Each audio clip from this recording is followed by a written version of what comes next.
So నాకు అంటే ఆవిడ మా అమ్మ ఏదన్నా కొంచెం డిప్రెస్ అయినా నేను చాలా ఎక్కువ అమ్మకి షేర్ చేసుకుంటే అన్నయ్య కూడా లేడు.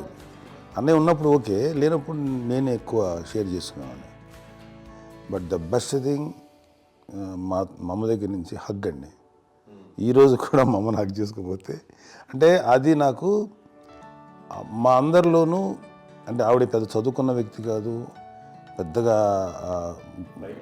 నా ఎక్స్పోజ్డ్ కాదు, కానీ ఇవాళ అన్నయ్య కానీ విజయ, మాధవి, నేను, కళ్యాణ్ బాబు ఈరోజుకి టుగెదర్గానే ఉంటాం.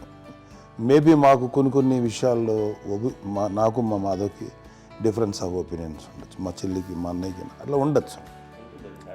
కానీ ద ఇన్విజిబుల్ బాండేజ్ మా అమ్మ ఇచ్చింది, ఆ లవ్ అండ్ ఎఫెక్షన్, హగ్, అవన్నీ ఆవిడ నాన్ వెర్బల్ అడ్వైజ్ ఏంటంటే అందరూ అలా కలిసి ఉండాలనేది ఆవిడ నుంచి మేము నేర్చుకున్నామండి. అది ఇట్స్ ఇస్ నాట్ వర్డ్లీ, అది నోటి మాట కాదు, అది వెర్బల్గా కాదు, నాన్ వెర్బల్గా చెప్పినటువంటి ఇది.